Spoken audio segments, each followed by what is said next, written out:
Новите објекти на музеите од праисторија и од османлискиот период што се изградија на Скопската тврдина се во завршна фаза. Вистински репрезенти на историското и на археолошкото културно наследство. Во археолошкиот музеј ќе бидат презентирани експонати кои што се пронајдени во последните години.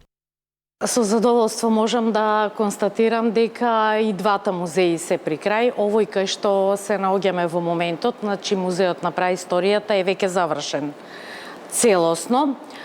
Овде останува само да се внесат предметите и тука завршува целокупното интериерно уредување на самиот музеј на праисторија. Во оваа фаза тече и процесот на реконзервација на некаде околу близу 5800 предмети, кои што беа дел од капиталните археолошки истражувања, почнувајќи од 2008, 2009, 10, 11, одреден број на предмети ќе претрпат реконзервација, бидејќи ќе треба да бидат поставени во витрините.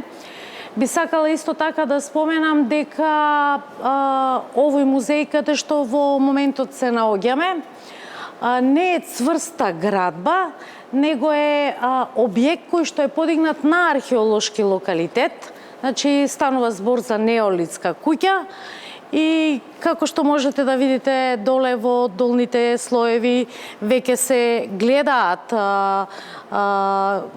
остатоци од таа неолитска куќа. Објектот од османлискиот период зборува самиот за себе.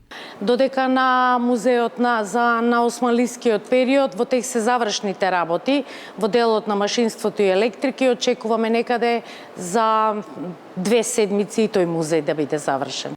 Директорката Честоева истакна дека Скопската тврдина ќе влезе во рангот како споменик од особено значење. Очекуваме овие денови да помине на влада, односно самата споменична целина да добие, да биде прогласена со решение за културно наследство од особено значење, големо значење, како Скопска целина, каде што потоа со планот за управување на калето, секој ќе си го добие она значење, односно она ингеренција која што согласно елаборатот веќе е зацртана во самата одлука.